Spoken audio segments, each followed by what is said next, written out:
yes, I think we finally made it. A little bit late onto YouTube, so sorry for everyone who's been waiting so patiently. Like Damien's got some wonderful questions in the chat already. This is Kop On, this is Kop On Live, and this is Kop On the audio version. Whoever you are, whatever cookies you've been chowing down on recently, you are very, very welcome. Everybody is extremely welcome as ever. This is Kop On Podcast, at Kop On Podcast on Twitter. And there's other things, contact us, koponpodcast@gmail.com. I'm with Brian and I'm with Alan. We got loads of things to talk about. The title of the video on YouTube, the main topic that I want to kick off with before we get into some wonderful questions in the chat and before we get into other things to talk about is about the title. So we've got this extended break now before an extremely intense period, but this extended break has given us time to reflect and I don't know how you feel about it, Brian, but my instinct is saying, or not just instinct, the actual data, the fact that we're eighth, Brian, we're eighth in the league after just 6 games. It's too early to write anything off completely, but I think our chances of winning the title are extremely slim. Already after 6 games on the 19th of September. The title, it's not over, but is it for you effectively over, Brian, when you look at, how good Man City are with Erling the chum bucket Haaland? God, unusually for me, I would probably say yes, and I never say that. I'm not always the guy who says, no, we win our game in hand and they lose a game. And before you know it, there's only 2 points swing and that kind of thing. But this particular season, it looks like, I don't know, a bridge too far. There's too many things that need fixing or too many things that have to go just in our favor. And not only that, but there are too many other teams that are in form and looking quite strong this season. I don't think it's just, Liverpool and City having it their own way, as it has been for like the last how many years. For me, at the moment, I'm just thinking about, look, just play ourselves back into contention, because we're not even in contention at the moment. I would argue. I think we've fallen back to that kind of, Jesus, are we going to make top 4 conversation, right? Because you look at Arsenal. You look at City. I just picked up where they've left off, as they normally do, and and Spurs. You look at those 3, and they've come out all guns a blazing, and Spurs have got a world-class manager. He's had some time there. He's starting to put it together. They've always had a pretty decent team, and he's managed to he's getting a tune out of them again.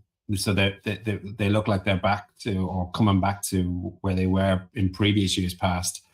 Arsenal, it seems to be clicking for them. They're playing some great football. We need to make sure that we are that other team in the conversation for like 3rd, 4th, before we can even think about really competing for first. But I don't know. I can't see it at the moment. I mean, I've already switched off on that. I'm not thinking of that. I'm just thinking of, let's put a few good results together. Let's get a couple of runs together. I mean, we win a game and we're in 5th, right? And so, City are not miles ahead of us at this moment in time. But it doesn't seem to be, things haven't gone our way this season. So to answer your original question, yeah, I'll be pleasantly surprised if we're in the conversation in the new year for the title. But then again, this is the weirdest season in the history of the game, right? In terms of stop-start, in terms of the World Cup happening in the middle of the season. So, God, if anything ever was going to happen, this would be the season for it to happen, in terms of weird. I mean, it'd be incredibly weird for Liverpool to win the season where we are now. at the end of the year, we're lifting the title, people would say that nobody expected that to happen the way it started. But if any team's going to do it, it's us. But at the moment, we just need to we can't string 2 wins together, let alone go for the title. So I'm keeping my powder dry on that one. It's a very interesting answer. Thank you very much. Alan Bryan mentioned Tottenham, Arsenal, as well as, of course, Manchester City. Being I can just see them. I mean, I don't know. I can see Arsenal. You never know with consistency. Maybe they'll drop off if they start losing a couple of matches. But after they won on the weekend, they're top of the league. They're 18 points with 6 wins and 1 loss from their first 7. Man City on 17 points. Liverpool on 9 points. 9 after 6 matches. We've got an extra game, which could, if we win, take us up to 12 points. But Alan, how are you feeling about it? I mean, because I just don't think the performances are there for us to sustain a title challenge, unless Thiago can stay fit, maybe? What do you reckon, Alan? Yeah, well, thanks for putting me straight on after Brian. There's not much more I can say after that. Good speech. But yeah, no, I think I said it before, Owen. Last year when we were 12 or points behind, you were the one that was so positive and convinced me that we could still go on and challenge. This year you couldn't convince me you've no hope, simply because the way we're playing, just something not right, just something after going wrong in the camp or the dressing room, or I don't know what it is. There's something. So I'm very not confident of given, like Brian said, I've given up hope of challenging for the title. My emphasis now is on top 4. So yeah, like Spurs are getting better. Chelsea will get better with Potter when he gets his setup going. Arsenal, I still have a doubt about. I just don't think, like you said, if they lose 1 or 2 games in a row, I don't think they have the mentality in the squad to keep going. But you never know. That can change over a season. So, yeah, no, I'm setting for top 4. That's my aim for this season. Top 4 with who, Alan? Like, so are you thinking? You're not sure about Arsenal. So I mean, obviously City. I mean, obviously that's one place gone. So for the other 3, I mean, Tottenham are very consistent under Antonio Conte. So you think they're, and then what? It's a battle between us, Arsenal, Chelsea, Man United for the 3rd and 4th place. Is that right? Absolutely, yes. City will just keep going, especially with Haaland. Like, just God, this chap is just a machine. Spurs, like you said, are strong, and that's a great manager. Chelsea's players probably will start gelling soon, because they did buy a lot of players this summer. So then I think it's us, Arsenal, probably Man United, and challenging for the 4th spot. Yeah. Okay, it's not being negative either, Owen. It's like some fans will say, "Oh, you're being negative" or whatever. It's not. It's being realistic and supporting your team during a downtime as well. It's not all, some fans hear you saying, "Oh, we're out of it," and they think, "Oh, you're being so negative." It's not. It's I'm 52 years of age. I've seen a lot of teams come and go, and there's a time where you just have to sit back and accept that your standards have dropped and you need to buy a few players. I would be in the same camp, but there are other arguments. There are some people, for example, Damien in the chat, very interesting. He says maybe I'm too optimistic, but I'm only looking at City myself. So okay, so Damien's only looking at City as our main challenger, as usual, as our main rival for the league. And there is a way in which Damien's entirely justified, and everyone who agrees with Damien, because there are bound to be lots of fans out there who would agree with that. Let's look at that argument. If Thiago stays fit, for example, last season, for a stat, he started 27 games in all competitions, and we won 22 of them. And it's basically the same team as last year. Plus, we've added, we've lost Taki and Divock, but we've added Fabio Carvalho and Harvey Elliott's like a new signing. So, there is that argument that, if Thiago can stay fit, then yes, we have everything it takes already in our squad to get back to those, consistently winning ways. And you could see the difference in our last match with Thiago back in the team. It's chalk and cheese, really, from what we've seen. But, to that, I would say, Henderson's a year older, Milner's, 3 years older than last season, I would say, with all the football he's been forced to make. And also this coming period that you mentioned before, Brian, we'll have a little look at it if I can find my agenda. I do believe it's 13 matches in 6 weeks when we come back, Brian. 13 matches in 6 weeks, which is huge. I'll try and find my list. I'll bring it up here in a moment. My computer's going slowly, but it starts with Brighton. Sorry. I'm looking forward to that. 13 matches in 6 weeks. Awesome. Yeah, but the thing is, my question to you is, with what you've seen so far, with our tactical changes, with, bringing in Elliott to midfield, dropping him back into an unfamiliar position, with all of the injuries we've had so far, do you think we can handle the intensity, or do you think that there are things that make it so that we can't handle the intensity anymore?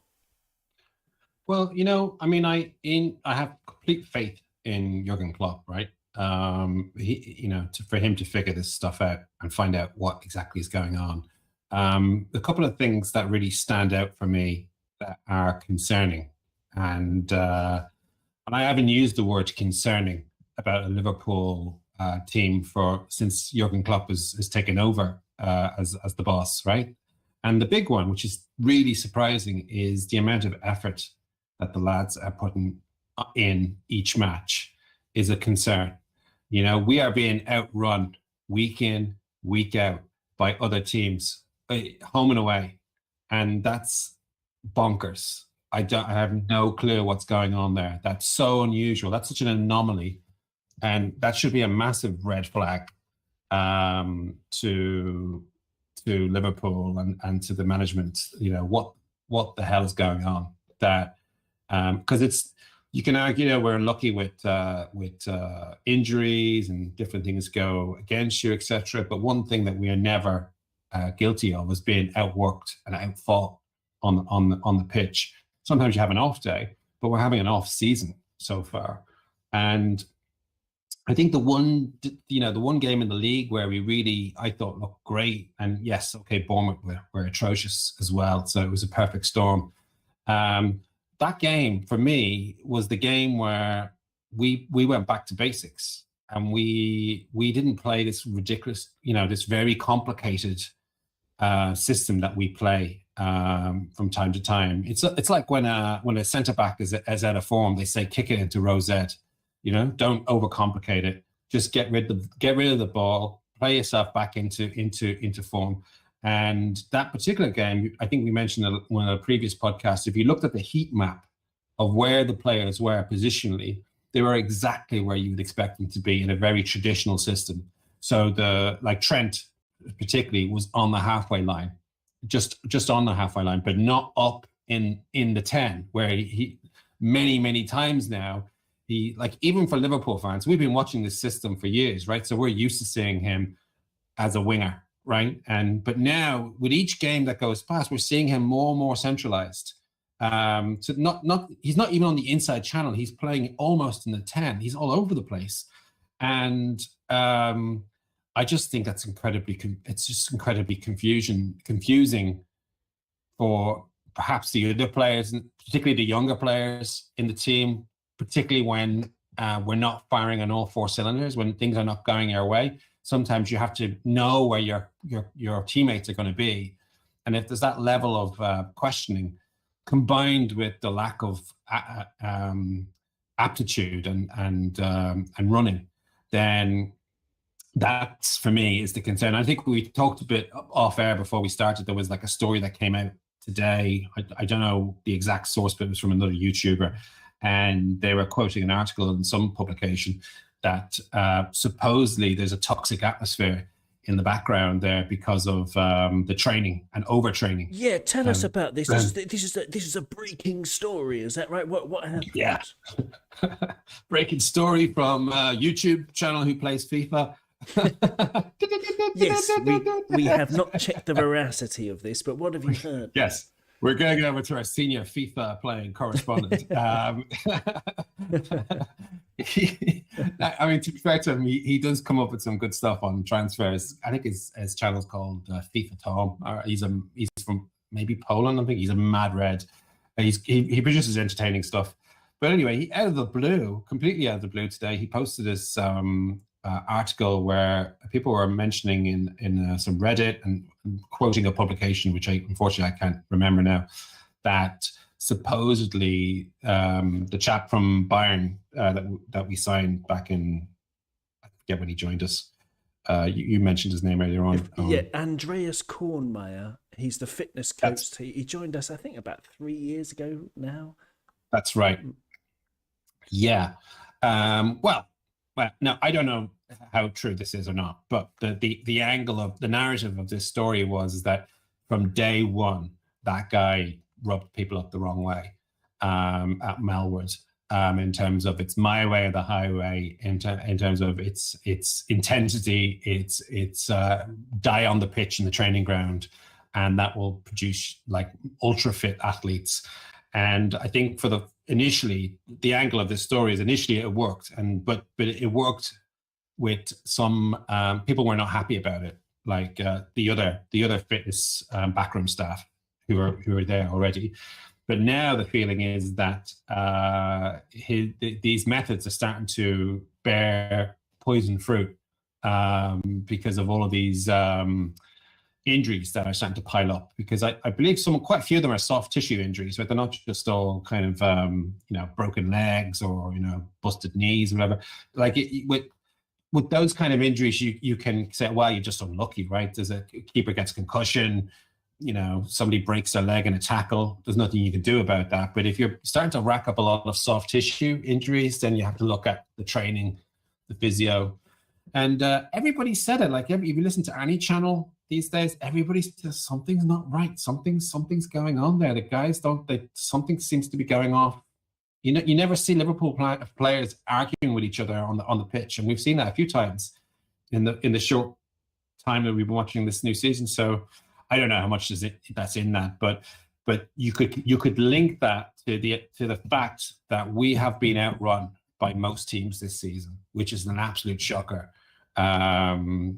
Considering I've lost count the amount of times I've said this, but our entire identity is about intensity. Klopp has always said we don't want to be the best team in the world, but we want to be the team that nobody wants to play, and that's where everything starts. They have to, those teams, when they cross the line, they have to know that they're going to get the absolute worst game of their life in terms of like we're going to run them ragged.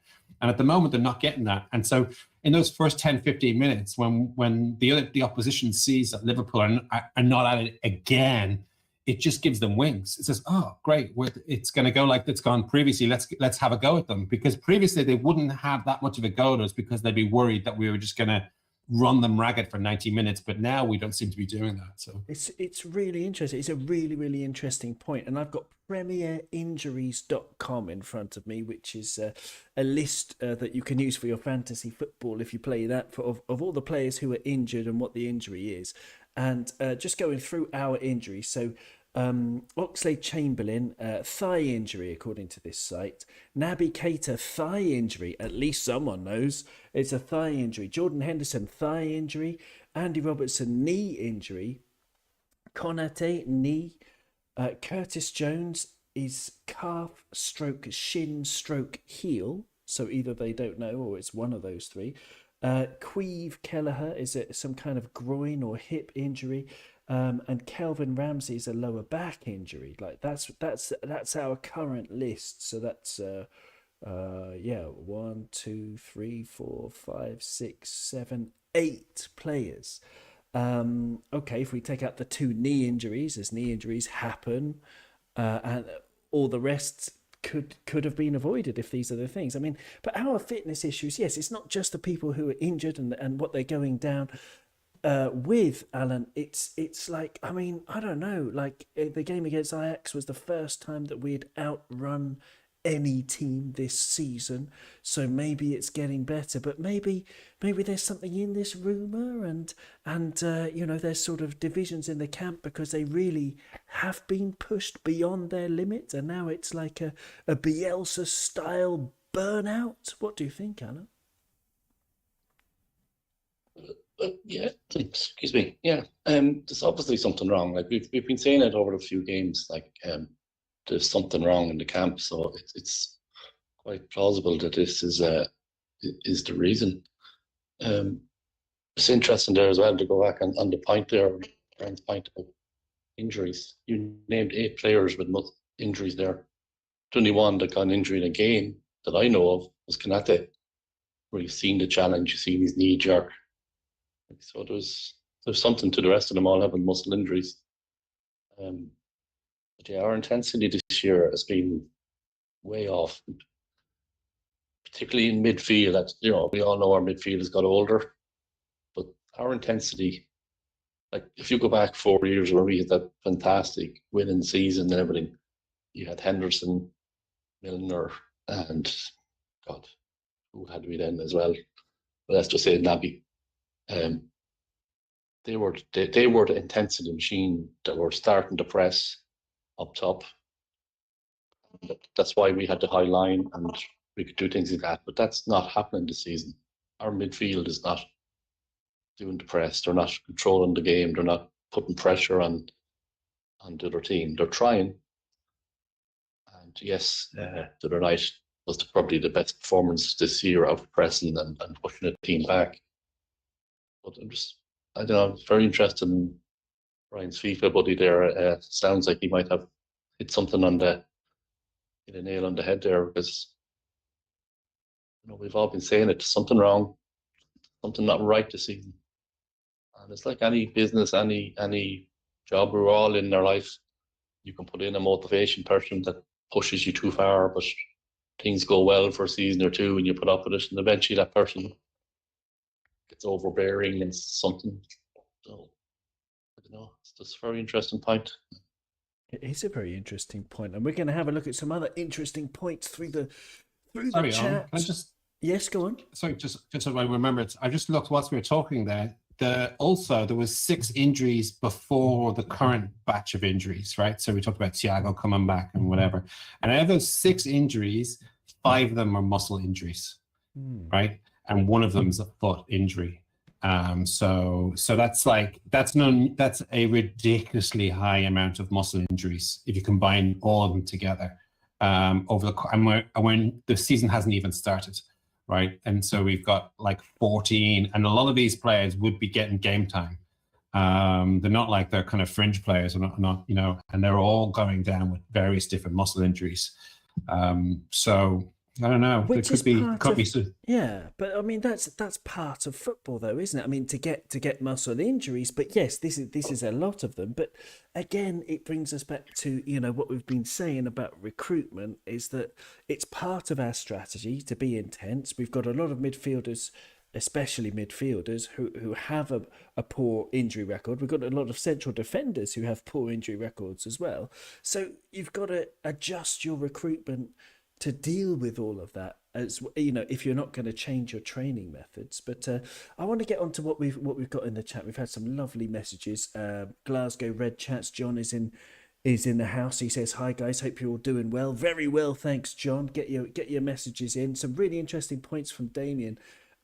He says, you know, Jota is massive for us, and he would have been a big difference early season, and he would have let Nunez bed in slower. I mean, that's a very, very good point, and we're going to talk about Jota in a bit. But I want to, you know, go through some of the comments, because there are so many interesting ones. There's one from of course. I can never do it. He says, he or she says, excuse me, we don't know. Considering the margins have been 1 point and Liverpool fans have been staunch on making this point, it would be very remiss of me and our fan base to change the goalpost now. He says we are not in the title race because the margins have been so thin, and now suddenly, it's thicker. It's thicker. It's definitely an argument, like that. I would tend to agree that City have strengthened with Haaland, and maybe they've lost a little bit, maybe with Jesus leaving and Sterling leaving. But yes, they're certainly, whereas I don't know, compared to us, we've really fallen back in terms of performance. But then Damien makes a very good point that City were 12 points behind at one point last season. Yes, they were. They were 12 points behind. You're absolutely right. When they had lost matches, though, or drawn matches and fallen behind, if you look at the performance in all of those matches, they were all like when City had 20 shots and the other team had 2, and it was a 1-1 draw or a 2-2 draw, or maybe they lost 1-0.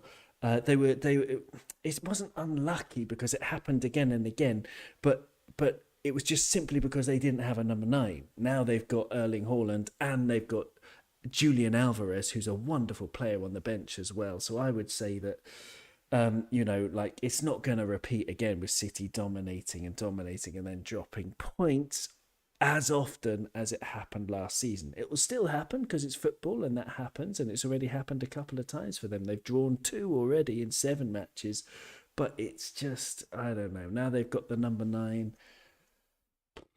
I think it's depressing. But I'm not going to give in. I'm not saying that Liverpool have 0 chance of coming back, because that's just not true either. We do have a chance, but it's just dependent on our performance levels coming back that we've been missing, because of these things we've been talking about with fitness and things, but it's really interesting. Thanks everybody for your chat messages. Keep them coming in. Damien Smart says, don't forget the exhaustive fixtures right up to the last day last year, plus a short pre-season. All of these things are factored into our fitness. And talking about exhaustive fixture lists, I finally, I think, if it works, got the agenda in front of me with all of the list of things. Our first game, after this international break is going to be Brighton. Alan, I'm going to talk to you about Brighton. Go back to you. They've got a new manager. I don't know if you've heard. His name is Roberto de something. I'll come back to you on the name because my agenda is still loading. But he was the manager of Sassuolo.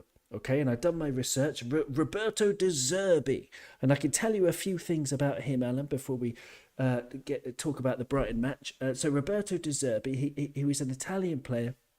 He had 4 caps for Italy a long time ago. He retired in 2013. He played his entire career in Italy, apart from 2 years in Romania as a player for FC Cluj. In terms of style, okay, he likes a 4-3-3 or a 3-4-3. And he likes his fullbacks to stay deep, Pep style, okay? So that the fullbacks stay quite deep. They never really attack, and sometimes they come in field a little bit, and it just, I don't know, his style apparently, blimey, I was reading that he likes to have, tactically speaking, 2 players only in a horizontal line at any time and 3 players vertically. Okay, so what this does apparently is it makes a lot of space to score goals, because his style is attacking. He loves scoring goals. He loves outscoring the opponent. Roberto De Zerbi. So after leaving Sassuolo, he had a win rate of 35.3% before he joined Shakhtar in 2021 in the Ukrainian league, where his win record was 66.67%. He's only won 1 trophy in his managing career, which is a Serie C title with Foggia a few years ago. But basically what we can expect from what I've been reading, Alan, is an attacking coach. He's going to leave spaces at the back. He's not going to be scared to attack Liverpool. And I just wonder how you're feeling about Brighton this season and the new manager. If you know the fact they've lost Potter. Alan, what do you reckon about Brighton, our next opponents? Well, thanks for all that information. That was brilliant. I've never heard of him. I did see it this morning that he was the new manager. Sounds very interesting. Sounds like if he gets his way, they'll be an interesting team to watch. Potter leaving, I think, is huge. You know, it's not great for Brighton because he is a good manager. I think I like him very much. I think he's crazy to go to Chelsea, but I presume it's hard to turn down the money he offered to go there.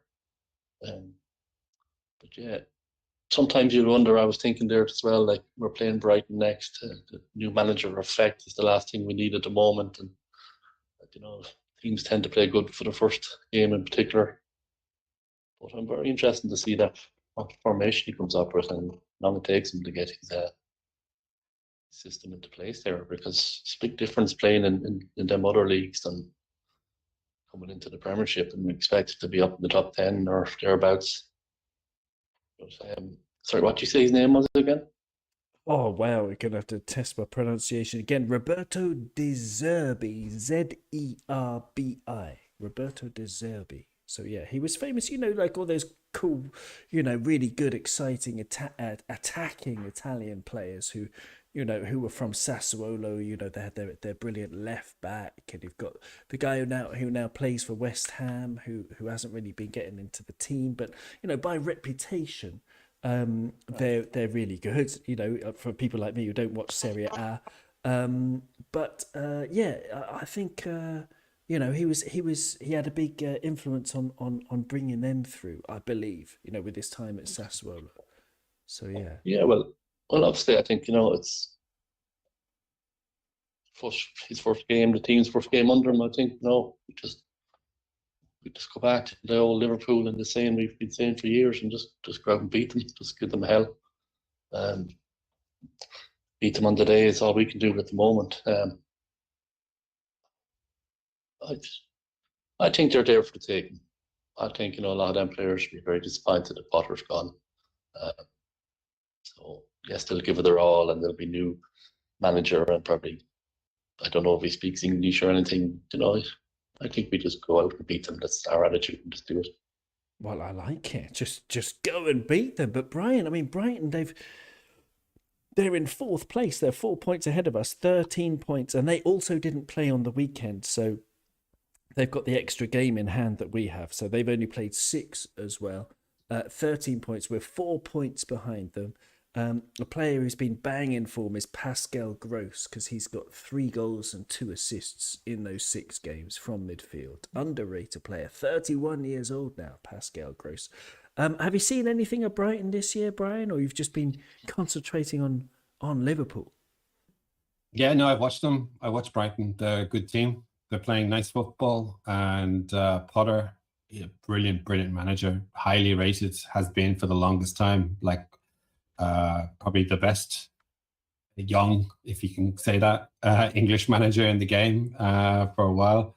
But I think the amazing Chelsea academy and all those amazing players that they've developed over the years, Kevin De Bruyne and Mohamed Salah, attracted him to the Chelsea job. He couldn't. I'm going to dig at the new American owner there, in case you're not picking up on that. So to be seen, did you see the new American owner's interview where he was saying, "Oh, they developed Mohamed Salah, their academy, and Kevin De Bruyne." Just made himself look like a complete plum. I thought, wow, you're douchebag. But yeah, you're just a perfect owner for Chelsea. You really are. You're an absolute asshat. And everything about you screams Chelsea. It really does. We're going to have a North versus South game. Yeah, of course we are. Lovely. Awesome. Totally awesome. Ted. Yeah. It's Ted Lasso. It's like a bad episode of Ted Lasso, isn't it? It's like, Jesus Christ. But look, I think playing Brighton after they've lost Graham Potter is probably a good thing, because it's no accident that they're so high up He's such a good manager. You got this new guy coming in. It's a real, yeah. You get the new manager bounce, as Alan says, but you usually get that bounce when things have been going shit, and then a new manager comes in and he's there to kind of fix things. But I don't think you get that bounce when things are going really well and you lose your amazing manager because one of the big clubs in and snitch. It's quite the opposite sometimes. They could go into free fall now because they're in a kind of unnaturally high position in the league anyway. Nobody's expecting Brighton to finish above in the top 10. I think it'd be a real push for them. If they can somewhere mid-table, high mid-table is a good season for them. But with a new manager coming in and, all the big clubs licking their lips, looking at all their players, that Tony guy is some player. I've thought he's one of the best players I've seen this season so far that's playing outside the top 4 or top 6. There's Tony plays for them, right? The striker? No, am I right in thinking hang that? on. Brighton or Brentford? Brentford. Ivan Tony plays for Brentford. Oh shit! Sorry. That's okay. They should sign him. They should sign him. Anyway, no. Actually, no, they have problems scoring goals. Actually, if I remember correctly, Brighton. Fully enough. No, I mean, I think. Look, at the end of the day, are we playing them home or away?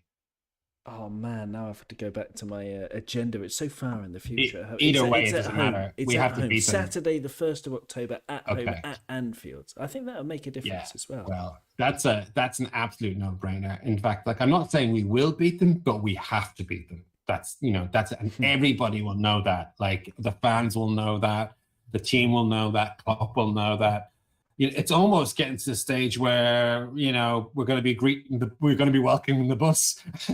It's got to that stage so quickly. You're right, though, but this is interesting. They need a kick up the ass kind of thing, and they need a little bit of help from the fans, right? Because it's like because they're all coming for us now, right? All of these pundits and pundits of other teams, particularly, who've had to sit there and just watch us win everything or nearly win everything for years now.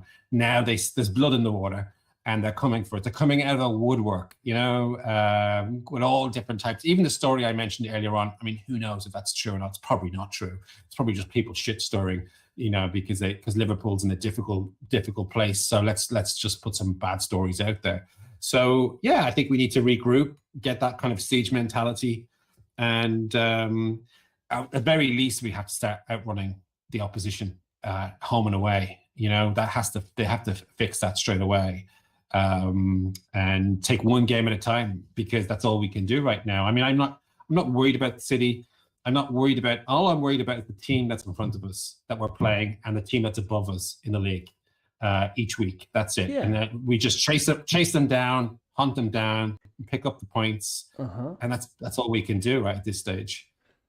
Yeah, I mean it's a really interesting answer. There's tons I want to talk about, with that. But about the idea of the urgency, you're absolutely right, Brian. We have to really, really, really focus on each game as it comes. But I wonder if the players are getting a little bit nervous, because if you just look at the simple facts, the most important facts as for all of us is the Premier League table, right? And I've got it in front of me. We've got, we've won 2 from 6, we've drawn 3, and we've lost 1. There are lots of arguments to say that we've been unlucky, actually, at times, even though, yes, we're markedly slower, we're not outrunning the opposition. We've had lots and lots of injury problems, and, the body language hasn't been great. If you look at some simple facts from the table itself, Liverpool have scored 15, which is 2 fewer than Arsenal, who've scored 17. It's a lot fewer than Man City, who have scored 23. So they've scored 8 more goals than us, even though they've played 1 extra game. Tottenham have also played 1 extra game, and they've scored 3 more than us. They've scored 18. So apart from that, Brighton have scored 11. You're absolutely right, Brian. Brighton do struggle for goals. Man United have scored 8 in 6 games. They are on 12 points. They're 3 points ahead of us, but they're not playing particularly well. Liverpool have scored 15. We've conceded 6, which is the same as Man City, who get all kinds of plaudits for their defensive work, and that's good. But Arsenal have conceded 7, and they're supposed to have a new, improved, brilliant defence. They've conceded 7. We've conceded 6. But even though they've played one game more than us, maybe. God, there's so much I want to. I've got too many questions, but go on. Somebody made the point. Sorry, somebody made the point as well that we might want to take into consideration is that maybe these guys are burnt out a little bit, right? Yeah, because yeah. Sweet Mother of Jesus, we take for granted what these guys have done over the past 4 years. We just rock up every season expecting miracles every season, and they provide them to us. They do 90 points plus a season. They run City right down to the last day every year. We expect it. Even in COVID, we managed to get third. We get to European finals year in, year out. I don't think even there was a single season that we haven't been in a European final since Klopp has come in, right? We win the Europe. We were in the beer Europa Europe final, and then now we're in the Champions League year in, year out. Worst case scenario, we're in the semis, and last year was particularly a bitter pill to swallow, right? Because with about a couple of weeks. I was thinking about it yesterday. Yes. No, but I agree with you. So, I agree.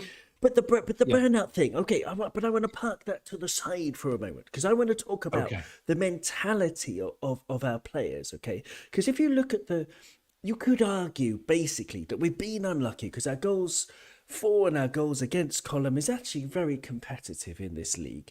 So we're going into this next matches, this hugely intense period where our confidence isn't up. Our opponent's confidence in every match is going to be up because of the media narratives and because Liverpool are relatively doing very poorly, only being in 8th place.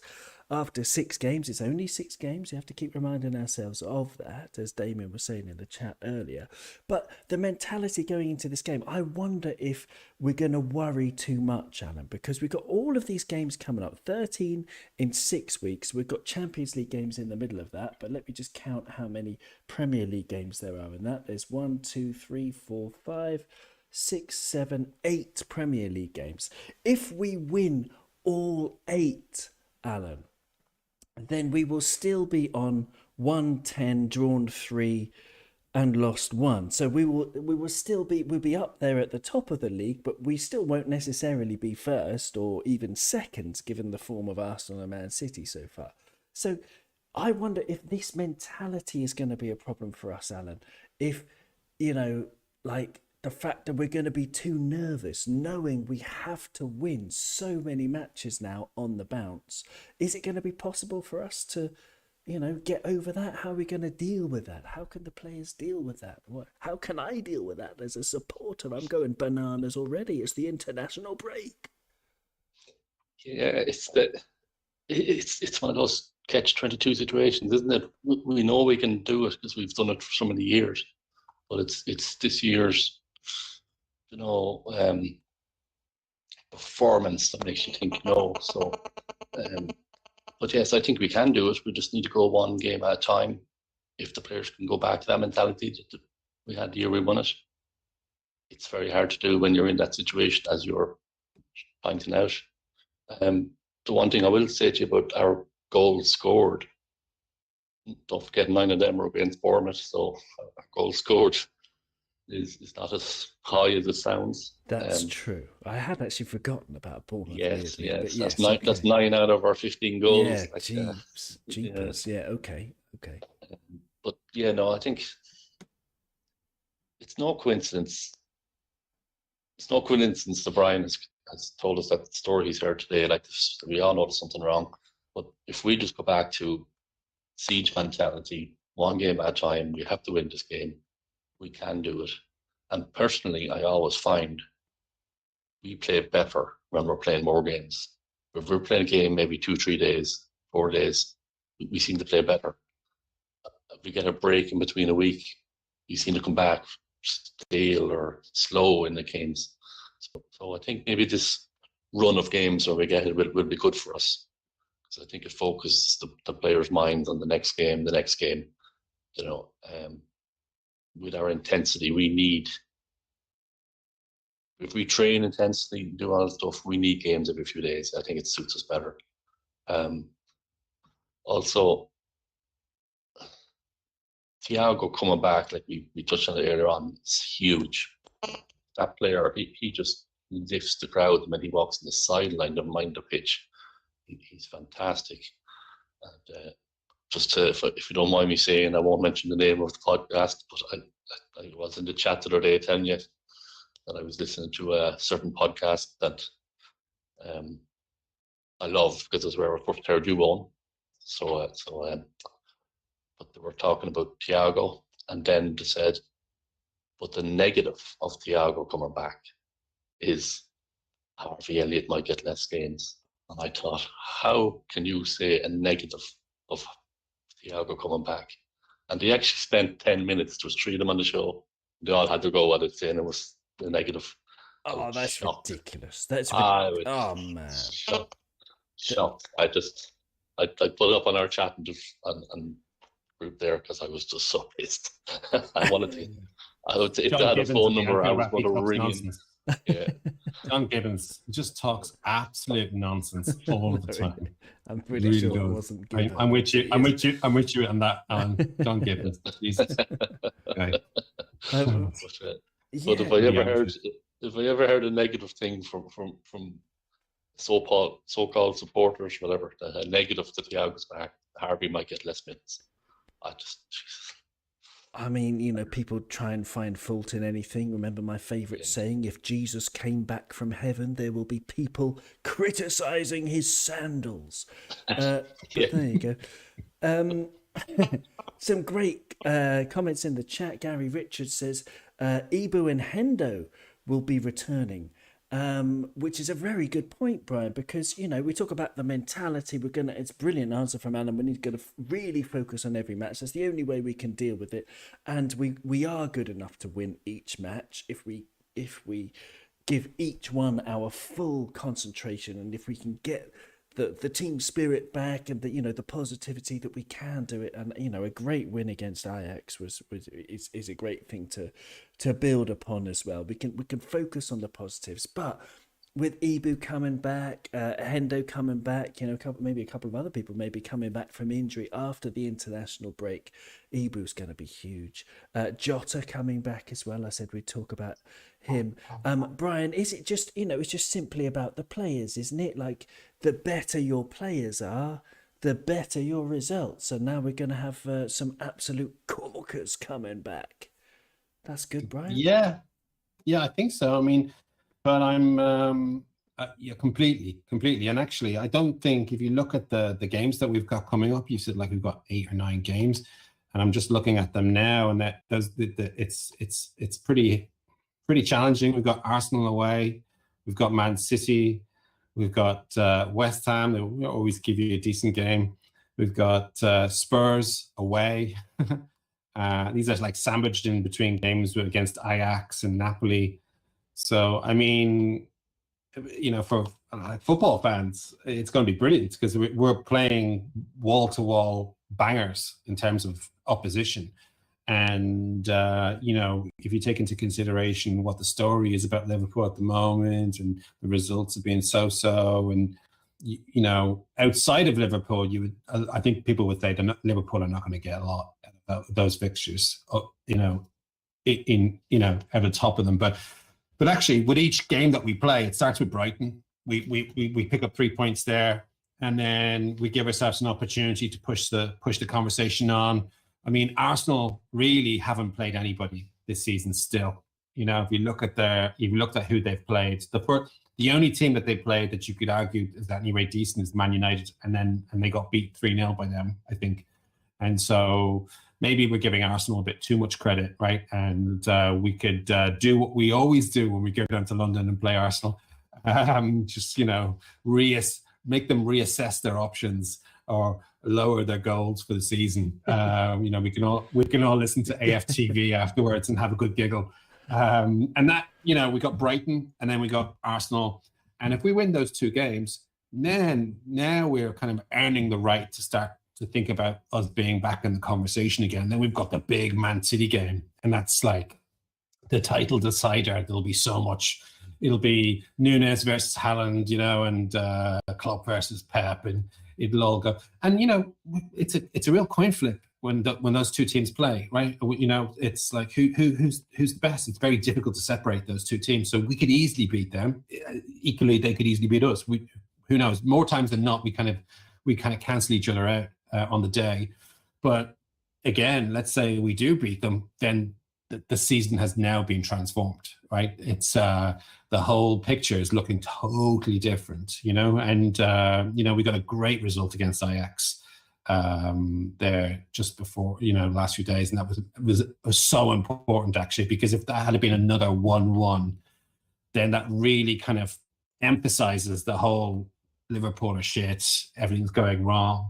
But really, we took a bit of pressure off there with that. And so now, yeah, I think we're already in that kind of every game's a final. Because, when you set such high standards, when you're chasing, trophies on all 4 fronts, or when you're always chasing the league and you're always seriously thinking about winning the Champions League, every game matters.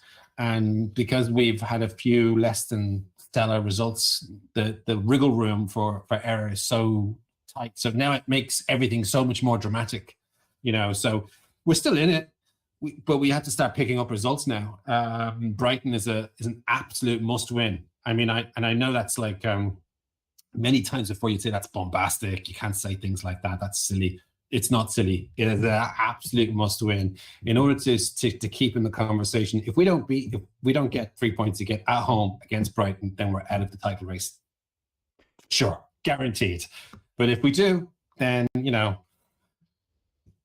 let's keep betting the house, and see how we go, because it's going to be fun no matter what. We're all football fans. We get to see 8 games in 6 weeks or something like that. It's brilliant. 13 games, yeah, 8 Premier League games, 13 games. We've got the 13. Champions League, 5 Champions League games as well, man. It's going to be awesome. It is going to be awesome. It's going to be awesome. It's going to be depressing and awesome at the same time. Who knows? Or we could be ecstatic the whole time. It's, Why not? We could I'm get looking forward to 13 out of 13. You're absolutely right, Brian. I mean, Klopp's way, ever since he joined us, even if we lose, it's epic. If we draw, it's epic. It's like this team's got the, broken positive records, so many of positive records, record after record, and then also no Liverpool team has lost 6 matches in a row apart from Klopp's team at home. It's absolutely mad. It's bananas.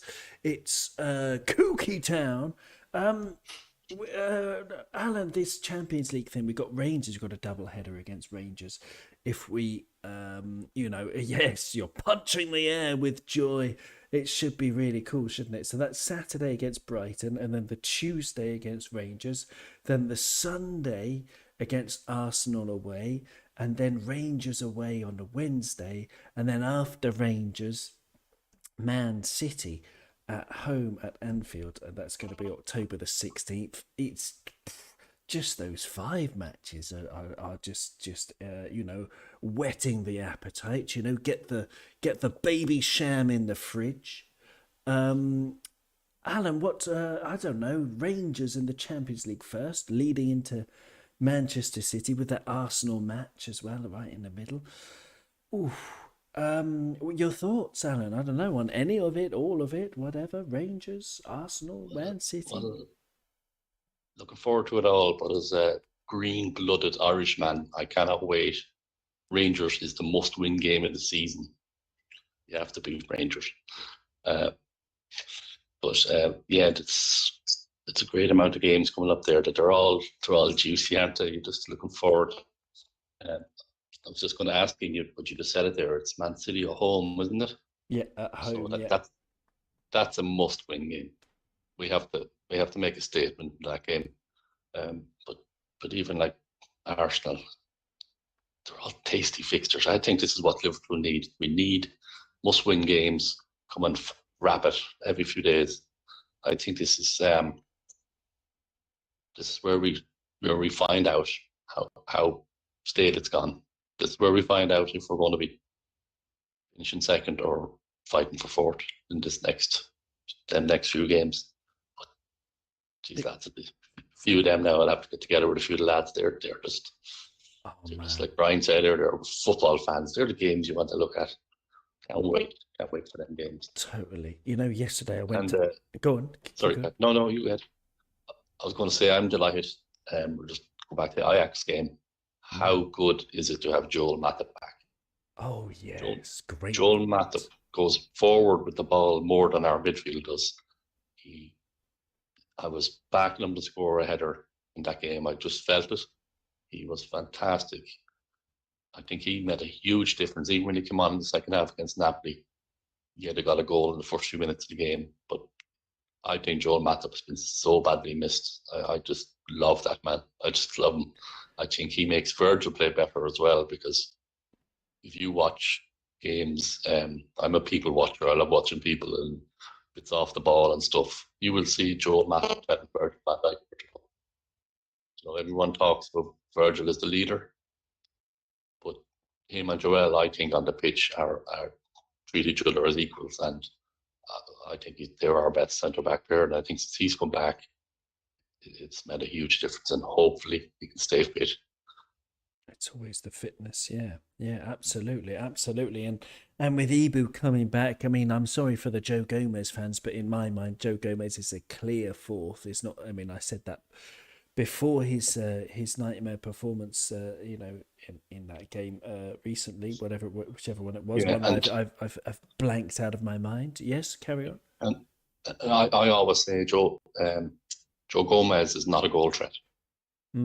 Yes, he doesn't dribble like Joel Matip. I mean, Joel Matip, he dribbles more than me outside the patisserie. But carry on.